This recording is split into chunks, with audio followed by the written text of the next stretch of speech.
মাই dear student আৰু এটা নতুন ভিডিঅ'লৈ মই তোমালোকক সকলোকে স্বাগতম জনাইছোঁ। ছাত্ৰ ছাত্ৰীসকল, আজিৰ ভিডিঅ'টোৰ পৰা আমি শিকিবলৈ গৈ আছোঁ হেল্পিং ভাৰ্বৰ বিষয়ে। তো আগতে গ্ৰামাৰৰ ওপৰত মই বহুতো ভিডিঅ' বনাইছোঁ, প্ৰতিটো টপিকৰ ওপৰতে মই ভিডিঅ' বনাইছোঁ। যদি তোমালোকে চোৱা নাই তেতিয়াহ'লে মোৰ ইউটিউব চেনেলৰ ভিডিঅ' ছেকশ্যনত গৈ বা প্লেলিষ্টত গৈ তোমালোকে সুন্দৰভাৱে চাব পাৰা। আজি আমি শিকিবলৈ গৈছোঁ হেল্পিং ভাৰ্বৰ বিষয়ে। তো আমি প্ৰথমতে জানিম হেল্পিং ভাৰ্ব কেইটা আৰু কি কি। তো চোৱা, মই কুৱেশ্যন আকাৰে লিখি লৈছোঁ হেল্পিং ভাৰ্ব কেইটা আৰু কি কি।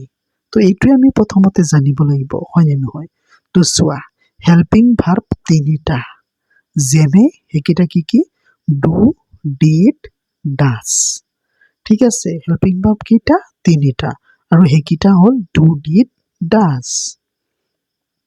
তো 2 নম্বৰত আমি কুৱেশ্যন আমাৰ মনলৈ আহিব পাৰে যে হেল্পিং ভাৰ্বৰ ব্যৱহাৰ কেনেকৈ কৰিবা।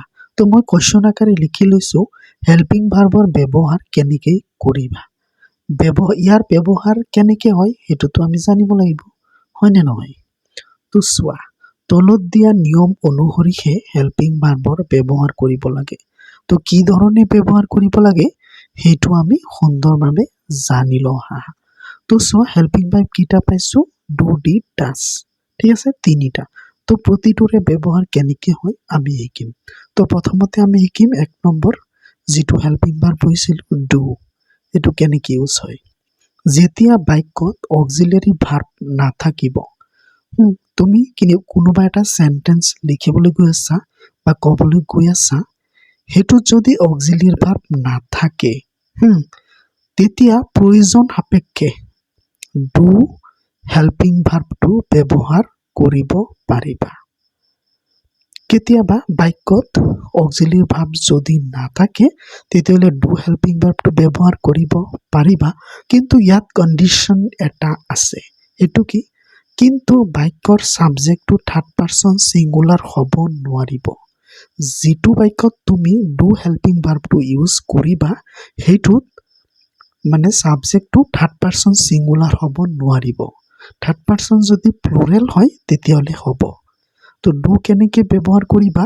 যদি বাক্যত অক্সিলাৰী ভাৰ্ব নাথাকে, বিভাৰ বা অক্সিলাৰী ভাৰ্ব নাথাকে, তেতিয়া আৰু যদি প্ৰয়োজন হয় ভাৰ্বৰ, হেল্পিং ভাৰ্বৰ প্ৰয়োজন হয়, তেতিয়া আমি ব্যৱহাৰ কৰিম।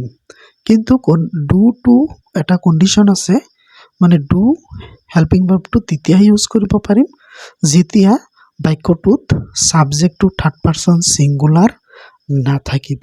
ঠিক আছে, এইবাৰ আমি শিকিম ডিড। ডিড কোনটো চেণ্টেন্সত আমি ইউজ কৰিম। তো চোৱা, যদি বাক্যটো পাষ্ট ইনডিফিনিট টেন্সত থাকে তেতিয়াহ'লে ডিড হেল্পিং ভাৰ্বটো ব্যৱহাৰ কৰিব পাৰিবা। কোনোবা এটা চেণ্টেন্স সেইটো পাষ্ট টেন্সত যদি থাকে আৰু যদি প্ৰয়োজন হয় তেতিয়াহ'লে আমি ডিডটো ইউজ কৰিম। মানে পাষ্ট ইনডিফিনিট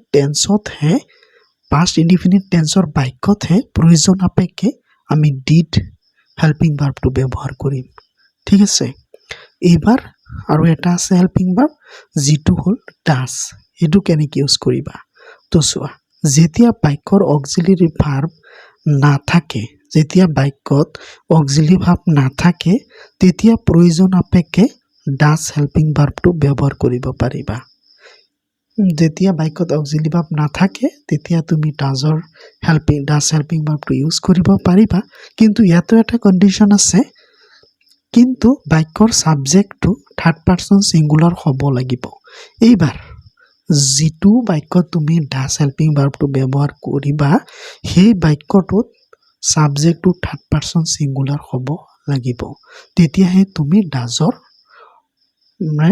হেল্পিং ভাৰ্বটো ব্যৱহাৰ কৰিব পাৰিবা।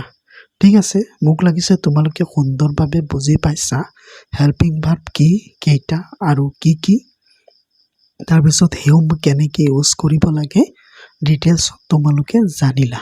তো এনেকুৱা ধৰণৰ ভিডিঅ' চাবলৈ মোৰ এই চেনেলটো ছাবস্ক্ৰাইব কৰি ৰাখা। ধন্যবাদ।